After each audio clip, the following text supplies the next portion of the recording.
మొదలే high power ఉల్లాసం, high power ఉత్సాహం, హై పవర్ ఆరోగ్యం, హై పవర్ ఆనందం. గుంటూరు వారి XXL మరియు హై పవర్ హార్స్ దేశవాళీ మినపగుళ్ళు. బంధాలు అనుబంధాలు మరింత దృఢంగా, మరింత బలంగా.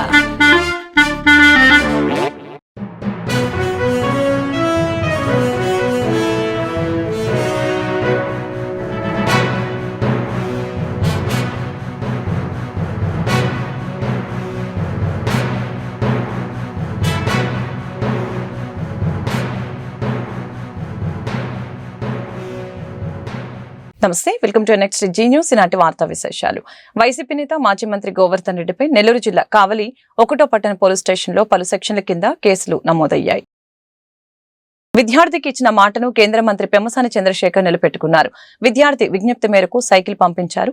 గుంటూరు జిల్లా తెనాలి మండలం నందివెలుగు జెడ్పీ హైస్కూల్లో నూతన భవనాలని పెమ్మసాని ఇటీవలే ప్రారంభించారు. కార్యక్రమం ముగించుకుని వెళ్తున్న సమయంలో 7వ తరగతి విద్యార్థి మందా శరత్ బాబు పెమ్మసాని వద్దకు వెళ్లారు. కార్యక్రమం ముగించుకుని వెళ్తున్న సమయంలో 7వ తరగతి విద్యార్థి మందా శరత్ బాబు పెమ్మసాని వద్దకు వెళ్లాడు. తమ ఇల్లు ఇక్కడి నుంచి 2 కిలోమీటర్ల దూరంలో ఉందని, బడికి రావడానికి చాలా ఇబ్బందిగా ఉందని సైకిల్ కావాలని కోరాడు. స్పందించిన పెమ్మసాని ఆ విద్యార్థికి సైకిల్ ని పంపారు. ఈ సందర్భంగా ఢిల్లీ నుంచి పెమ్మసాని వీడియో కాల్ ద్వారా విద్యార్థితో మాట్లాడారు. అడిగిన వెంటనే సైకిల్ పంపినందుకు విద్యార్థి కుటుంబ సభ్యులు పెమ్మసానికి కృతజ్ఞతలు తెలిపారు.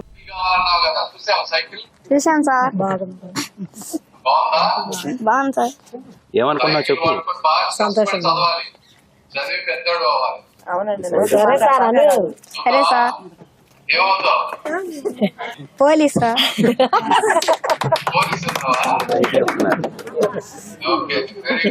సార్, నమస్తే సార్. చాలా సంతోషంగా ఉంది సార్ సైకిల్ పంపించినందుకు.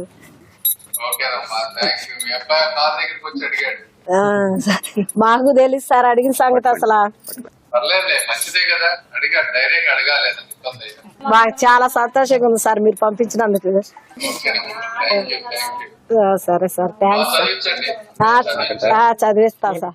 శ్రీ సత్యసాయి జిల్లా హిందూపురంలో ఆధునీకరించిన ప్రెస్ క్లబ్ భవనాన్ని ఎమ్మెల్యే నందమూరి బాలకృష్ణ ప్రారంభించారు. ప్రెస్ క్లబ్ ఆవరణలో మొక్కలు నాటారు. జర్నలిస్టుల ప్రాణాల్ని పరంగా పెట్టి వార్తలు సేకరిస్తున్నారని ప్రశంసించారు. ఈసారి నుంచి హిందూపురం వచ్చినప్పుడల్లా జర్నలిస్టులతో కలిసి నియోజకవర్గ సమస్యలపై చర్చిస్తానని అన్నారు. 2 నెలల్లో జర్నలిస్టులకి ఇంటి పట్టాలు ఇచ్చే విధంగా ఏర్పాట్లు చేస్తానని హామీ ఇచ్చారు. ప్రభుత్వం బాగుంటే అన్ని అభివృద్ధి త్వరగతిని జరుగుతాయి. అన్ని కూడా మనం ఆశించేది అభివృద్ధి గురించే, సంక్షేమం గురించే, ప్రజల సంక్షేమం గురించి. అలాగే ఎన్నో సందర్భాల్లో చెప్పడం జరిగింది. మిగతా ఆయన సొంత నియోజకవర్గం కంటే కూడా ఎక్కువ నిధులు మన హిందూపూర్కి ఆయన కేటాయించడం జరిగిందని. అండ్ అలాగే నేను మొన్న కూడా అన్ని ఫైల్స్ అన్ని కదులుతున్నాయి. అప్పుడు రివర్స్ టెండరింగ్ అని మళ్ళీ పనులు ఆపేసి మొత్తం డబ్బు మళ్ళీ చేశారు. మళ్ళీ ఆ పనులన్నిటికీ మళ్ళీ 92 కోట్లు ఆ ఫైల్ కదులుతుంది. అయిపోయింది, ఆల్మోస్ట్ అయిపోతుంది. ఇంకొక 120 కోట్లు మన HNSS ఏదైతే పైప్ లైన్ ఉందో అది ఇప్పుడు సరిపోవట్లేదు. మనకి 8 ఇంచులు ఉంది, దాని 12 ఇంచులకి. దాంతో ఇంకో వైడ్నింగ్, కెనాల్ వైడ్నింగ్, అవన్నీ కూడా.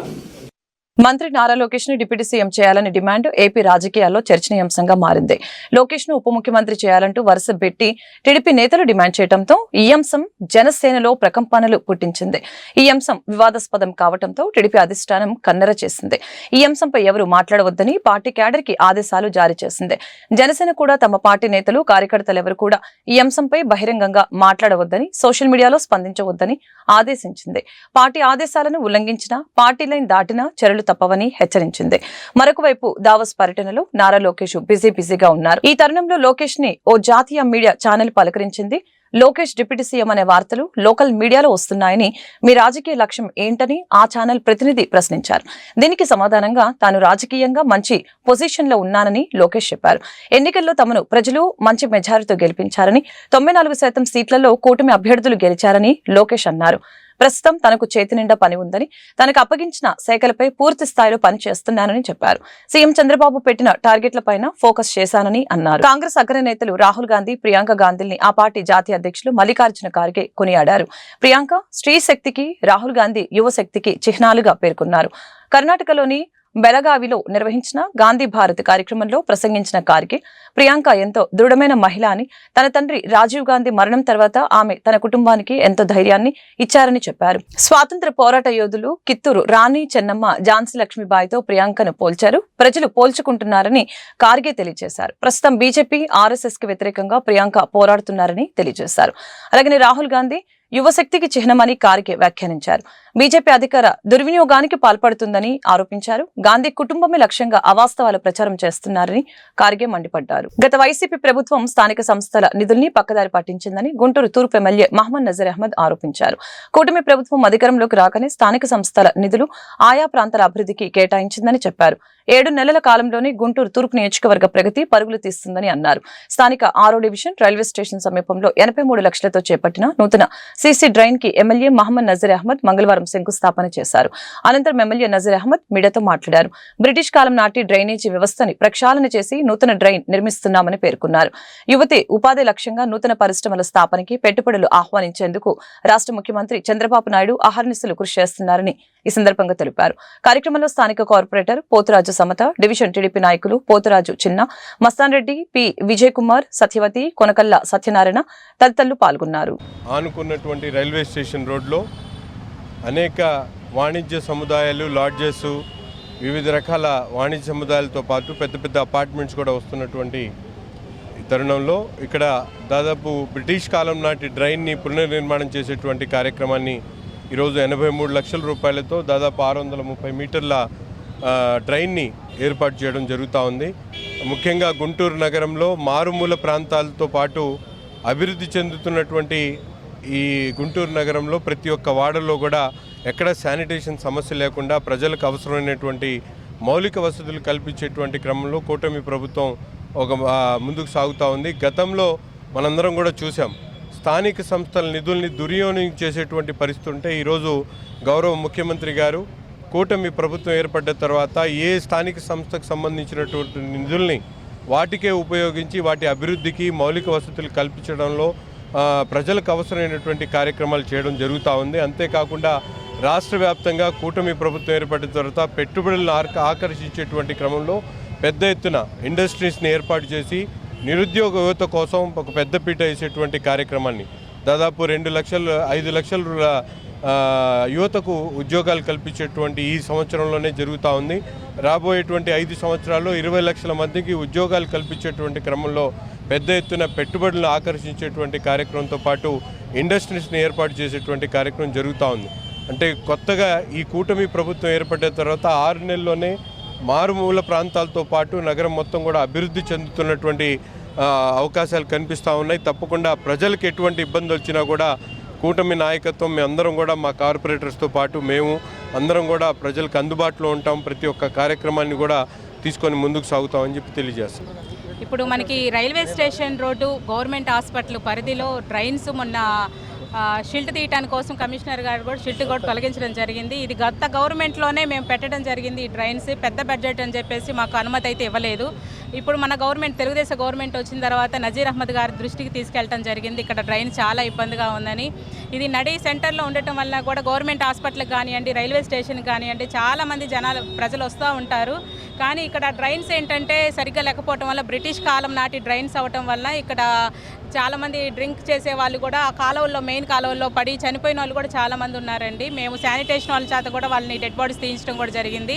ఇది మనకి చాలా అవసరం అని మేము ఎమ్మెల్యే గారి దృష్టికి తీసుకెళ్ళాము. ఎమ్మెల్యే గారు ఇది తప్పకుండా చేయించాలని చెప్పేసి మాకు అనుమతి పైన మున్సిపాలిటీల అధికారులకు చెప్పడం జరిగింది. ఈరోజు 83 లక్షలతో మేము ఇక్కడ డ్రైన్ నిర్మాణం చేపడుతున్నాము. ఇక్కడ కొబ్బరికాయ కొట్టి మాకు సపోర్ట్గా నిలబడినందుకు ఎమ్మెల్యే గారికి మేము ధన్యవాదాలు తెలియజేస్తాం. రాష్ట్ర కేబినెట్ లోని బీసీ మంత్రులకు ఈ నెల 27న ఉదయం 10 గంటలకి గుంటూరు వెంకటేశ్వర విజ్ఞాన మందిరంలో అభినందన సత్కారం జరుగుతుందని ఎమ్మెల్సీ దువ్వారు రామారావు, ఎమ్మెల్యే గల్లా మాధవి తెలిపారు. ఈ అభినందన సభను బీసీలు విజయవంతం చేయాలని పిలుపునిచ్చారు. కార్యక్రమంలో ముఖ్య అతిథులుగా కేంద్ర మంత్రులు కింజారపు రామ్మోహన్ నాయుడు, పెమ్మసాని చంద్రశేఖర్, టీడీపీ రాష్ట్ర అధ్యక్షులు పల్లా శ్రీనివాసరావు, రాష్ట్ర మంత్రులు అనగాని సత్యప్రసాద్, కొల్లు రవీంద్ర, సవిత, కొలుసు పార్థసారథి, సత్యకుమార్ యాదవ్, కొండపల్లి శ్రీనివాస్, వాసంశెట్టి, సుభాష్ పాల్గొంటారని చెప్పారు. వీరితో పాటు ఎమ్మెల్యేలు, ఎమ్మెల్సీలు హాజరవుతారని పేర్కొన్నారు. మంగళవారం టీడీపీ జిల్లా కార్యాలయంలో ఏర్పాటు చేసిన మీడియా సమావేశంలో దువ్వారపు రామారావు, గల్లా మాధవి మాట్లాడారు. టీడీపీతోనే రాజకీయంగా బీసీలకు సముచిత స్థానం లభించిందని చెప్పారు. కూటమి ప్రభుత్వ కేబినెట్ లో బీసీ మంత్రులకి అవకాశం కల్పించిన ప్రభుత్వం పెద్దలకి ధన్యవాదాలు తెలిపారు. ఈ యొక్క మంచి ప్రభుత్వం ఏర్పాటు అవడానికి బీసీ సోదరులు ఎందరో దీనికి కృషి చేయడం జరిగింది. ప్రధాన పాత్ర ఈ విజయంలో వెనకాల ప్రధాన పాత్ర బీసీలుగా ఉండడం మనందరికీ తెలిసిందే. అదేవిధంగా తెలుగుదేశం పార్టీ కూడా మొదటి నుంచి కూడా పెద్దలు అన్నట్టుగా బీసీల కోసం, బీసీలు వెన్నంటే ఉంటూ వారి అభివృద్ధి కోసం, అభ్యున్నతి కోసం పాటుపడుతూనే వస్తుంది. సో ఈ శుభతరుణంలో ఒకసారి మా అధిష్టానానికి అభినందన సభ అనేది అందరూ బీసీ నాయకులతో ఏర్పాటు చేసుకోవాలి అని చెప్పి ఒక ఆలోచన మన రజక సోదరులు అందరూ చేయడం జరిగింది. మమ్మల్ని సంప్రదించడం జరిగింది. ఇందుకు అయితే ఇక్కడ రజక లీడర్లు, రాష్ట్ర వ్యాప్తంగా ఉన్న రజక లీడర్లు అందరూ కూడా వారి ఆధ్వర్యంలో ఈ యొక్క సమావేశాన్ని, అభినందన సభని ఏర్పాటు చేసుకొని మన శ్రీనివాసరావు గారి ప్రోద్బలంతో, ఆధ్వర్యంలో, వారి కార్యాచరణలో ఈ యొక్క కార్యక్రమాన్ని రూపొందించుకోవాల్సిందిగా మేమందరం కూడా అభిప్రాయపడ్డాము.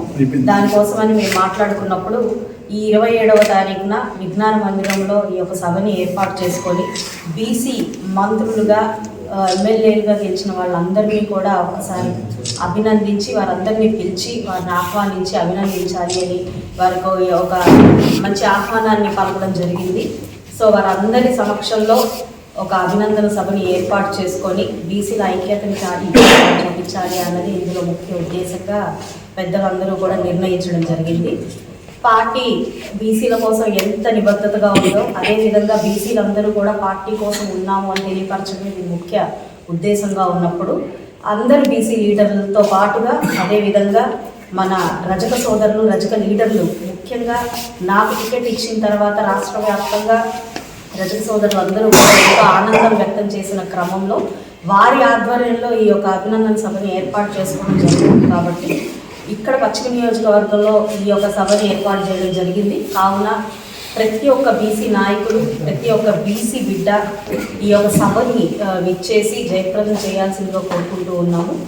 రేపు 27వ తారీఖున ఉదయం 10 గంటల నుంచి 1 గంట వరకు జరిగే ఈ యొక్క అభినందన సభలో ప్రతి ఒక్కరూ పాల్గొని దీన్ని విజయవంతం చేయాల్సిందిగా కోరుకుంటున్నాము. రజక సోదరులంతా కూడా పెద్దలందరూ కలిసి ఒక ఆత్మీయ సమావేశం ఏర్పాటు చేసుకుందామని మొదటి కూడా ఒక నిర్ణయం తీసుకున్నారు.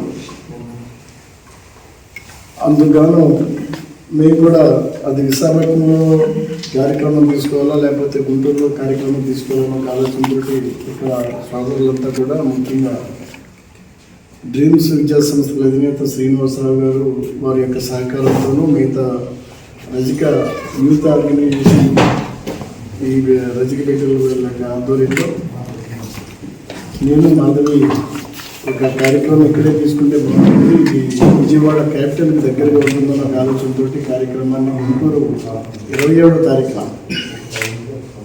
వెంకటేశ్వర విజ్ఞాన మందిరంలో ఉదయం 10 గంటలకి కార్యక్రమం చేద్దామని ఒక ఆలోచనకు వచ్చి ఇందులో అందరూ బీసీ మంత్రులంతా కూడా పార్టిసిపేట్ చేసే విధంగా ఈ కార్యక్రమం తీసుకోబోతున్నాం.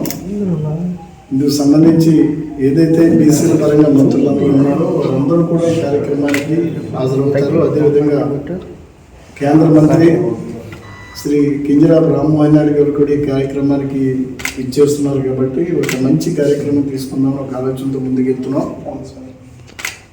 లోకల్గా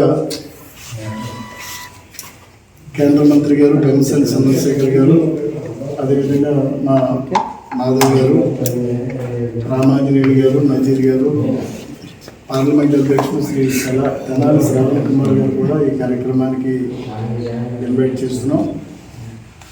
ముఖ్యంగా మా యొక్క ఉద్దేశం ఏంటంటే తెలుగుదేశం పార్టీ మొదటి నుంచి కూడా బీసీలతో మమేకమై ఉంది.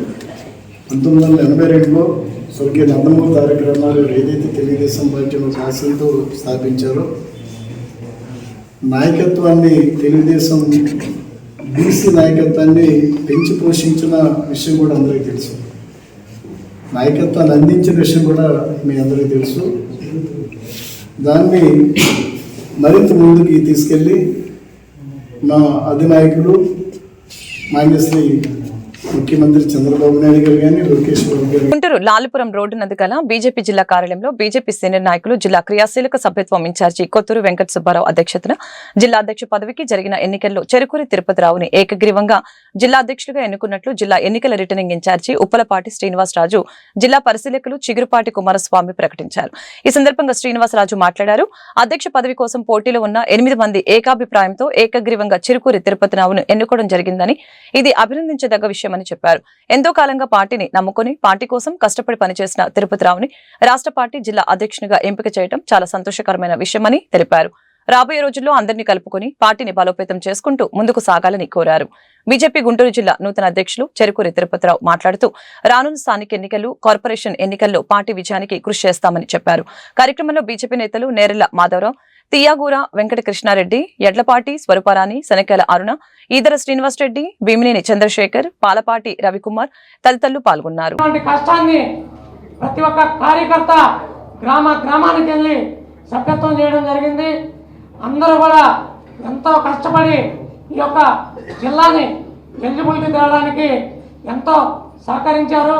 వారందరికీ పేరు పేరున ధన్యవాదాలు తెలియజేసుకుంటూ, అలాగే ఈ యొక్క కార్యక్రమాన్ని నిర్వహించడానికి వచ్చేసినటువంటి శ్రీ ఉప్పలపాటి శ్రీనివాసరాజు గారికి, అలాగే చిగురుపాటి కుమారస్వామి గారికి, అలాగే ఈ యొక్క కార్యక్రమానికి అధ్యక్షత వహిస్తున్నటువంటి కొత్తూరు వెంకట సుబ్బారావు గారికి, అలాగే జిల్లా ఏఆర్ఓ నేరెళ్ల మాధవరావు గారికి, అలాగే తీగూర కృష్ణారెడ్డి గారికి, వేదిక మీద ఉన్నటువంటి మాజీ మంత్రివర్యులు మా తల్లితో సమానమైనటువంటి శ్రీ చెనక్కాల అరుణ గారికి, అలాగే మరో మాతృమూర్తి శ్రీ ఎడ్లపాటి స్వరూపారాణి గారికి, అలాగే వేదిక ముందున్న నాకన్నా పెద్దలు రాష్ట్ర కార్యవర్గ సభ్యులు ఏదవ శ్రీనివాస్ రెడ్డి గారికి, అలాగే వేడుకొండల గౌడ గారికి, నాగమల్లేశ్వర గారికి, మా అన్న పాలపాటి రవి గారికి, అందరికీ నేను అధ్యక్షుడిగా బాధ్యతలు నాకు పెద్ద బాధ్యత పెట్టారు.